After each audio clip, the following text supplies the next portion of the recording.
ভগবান বলছেন যারা খুব সুন্দরভাবে পাপ করতে পারে তারাও যদি আমার কাছে আসে। সুন্দরভাবে পাপ কেমন কেমন?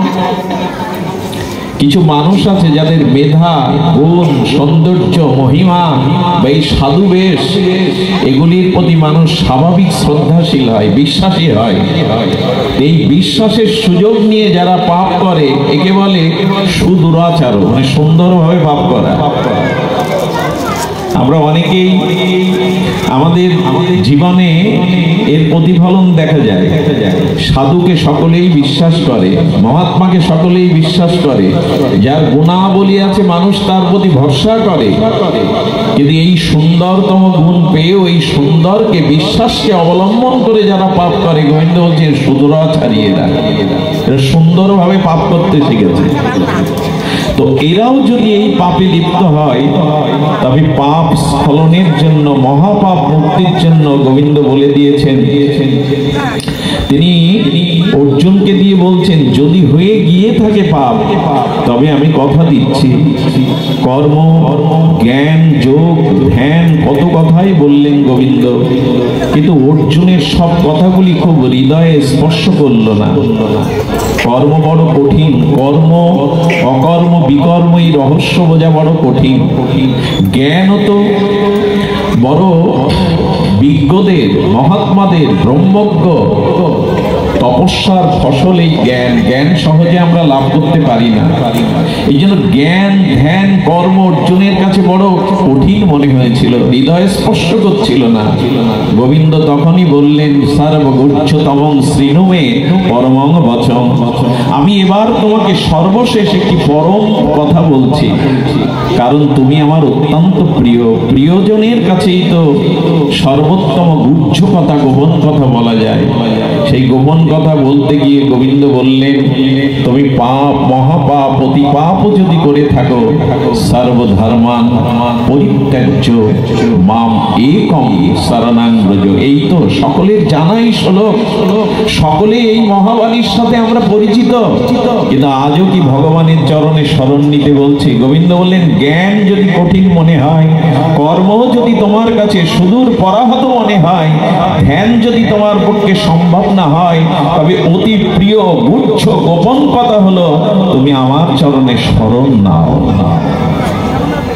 অহংতাং সর্বপাপেভ্য, চিন্তা নেই, সব ধর্ম পরিত্যাগ করে আমার শরণাগতি হলে আমি কথা দিচ্ছি তোমার পাপ হতে আমি মুক্তি দেব। কত বড় ভরসা, কত বড় আশ্রয়ের কথা বললেন, কত বড় আমাদের নির্ভয়তার অভয় বাণী দিলেন, এসো আমার চরণে শরণ নাও। আচ্ছা, এই পাঠ শুনে, এই ব্যাখ্যা শুনে যদি মনে করি তাহলে মহাপাপ করে, পাপ করে গোবিন্দের চরণে শরণ নিলেই তো তিনি পাপ মুছে দেবেন, এই ভেবে যদি কেউ আবার পাপ করতে শুরু করে, আমাদের বুদ্ধি তো খুব কুটিল। হরিনামে পাপ স্খলন হয় এ কথা ভেবে যদি পাপ করে মনে করি সন্ধ্যায় হরিনাম করে পাপ স্খলন করব। যদি কেউ মনে করে একবার হরিনামে সমস্ত পাপ হরে, এই জন্য পাপ করব, পাপ করে হরিনাম করেই পাপ মুক্ত হব, এই বুদ্ধি নিয়ে যারা পাপ আর হরিনাম একসাথে করে তারা নাম অপরাধে আরো জড়িয়ে পড়ে। এরকম কুটিল বুদ্ধি কিন্তু শাস্ত্র মহাজন আচার্যরা বলেনি। সরল হও, যদি পেছনে পাপ হয়ে থাকে, এই মহাপাপে লিপ্ত হয়েও থাকো, এবার আমার চরণে শরণ নিয়ে প্রতিজ্ঞাবদ্ধ হও, আর পাপের পথে, আর আধারের পথে, আর মরণের পথে, স্খলনের পথে যাবে না। আজকে যদি আমাকে শরণ নিয়ে এই প্রতিজ্ঞা এখানে করতে পারো, আমি তোমার ভার নিয়ে নেব, তোমাকে মুক্ত করব, আমি তোমাকে চরণে প্রেম ভক্তি দিয়ে ধন্য করব। আজ যদি প্রতিজ্ঞাটা সঠিকভাবে করতে পারি, দুর্ভাগ্য আমাদের। এই জন্য শাস্ত্র বলেছে সাধু সঙ্গ কেন করতে হবে, মহৎ সঙ্গে কেন আসতে হবে। ইতিপূর্বে আমাদের কত শত সহস্র কোটিবার এই জন্ম মৃত্যু চক্রে পরিভ্রমণ হয়ে গেছে আমরা জানি না। কত জীব নিচয়ে পুনঃ পুনঃ বিভিন্ন শরীরে এই জগতে বহুবার এসেছি। বহু কোটি জন্ম জন্মান্তরের পরিভ্রমণ করতে করতে ভগবানের অশেষ বিশেষ কৃপায় মানুষ মনুষ্য জন্ম পায়। আবার এই মনুষ্য জন্ম পেয়ে সহস্র জন্ম উৎকর্ষতায় মানুষ শুদ্ধ ভগবান ভজনে ব্রতী হয়, সিদ্ধান্ত নেয় যে আমাকে ভক্ত হতে হবে। এক জন্মের স্বীকৃতিতে ভগবত চরণ আশ্রয় কারো হয় না। বৈষ্ণবত্ব, সাধুত্ব, আধ্যাত্মিকতার রাজ্যে এক জন্মের স্বীকৃতিতে হয় না। বহু সহস্র জন্ম স্বীকৃতি অর্জন হলে তবে মানুষ আধ্যাত্মিক পথে আসে, ভজনের পথে আসে। যারা এখানে এসছেন তারা কেউ সাধারণ নন।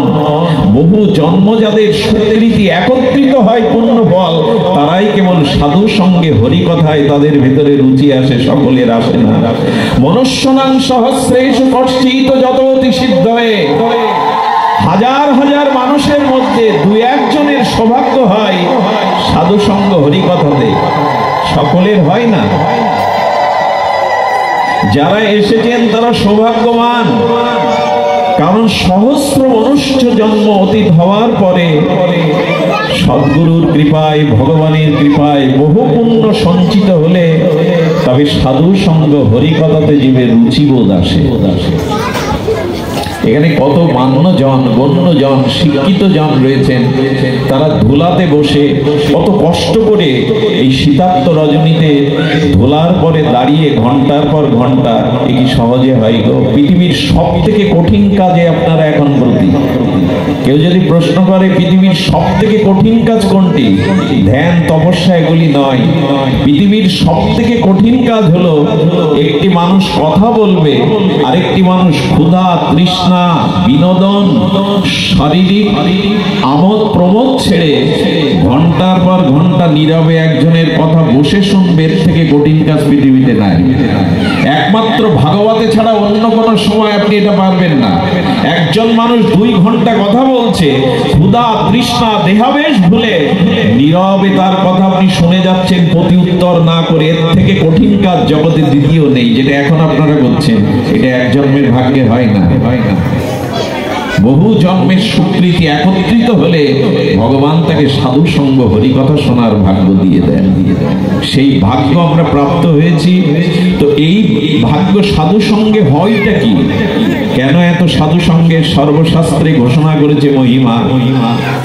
তুলায়াং লাভে নাপি না সর্গাং না পুনর্ভবং ভগবত সঙ্গী সংঘর্ষ মত্ত নাম কিমতা শিষ।